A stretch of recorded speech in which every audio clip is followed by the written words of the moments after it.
एक अशी देवी जिला पितृपक्षाच्या काळात झाकून ठेवलं जातं। माता पद्मावती हिला विष्णू पत्नी लक्ष्मी समजलं जातं, पण मी आज तुम्हाला असं देवस्थान दाखवणार आहे जिथं पद्मावती मातेला शिवपत्नी पार्वती या स्वरूपात पूजलं जातं।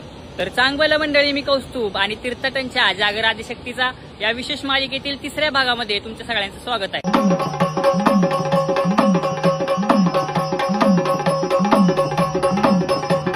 आणि आज आपण जाणार आहोत सातारा जिल्ह्यातील वाई तालुक्यातील ओझरडेच्या श्री पद्मावती मातेच्या दर्शनासाठी।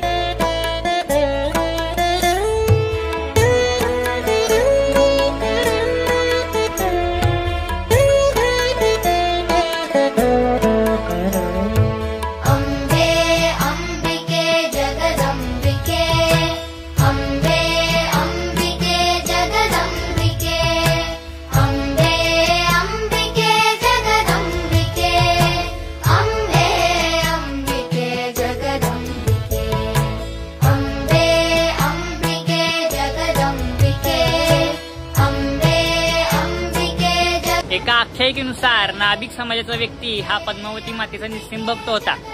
त्याच्याच भक्तीला प्रसन्न होऊन चंद्रगंगा नदीच्या शेजारी पद्मावती माता ही स्वयंभू रूपात प्रकट झाली असं सांगितलं जातं। इंद्रराजेन संपोषिते शैले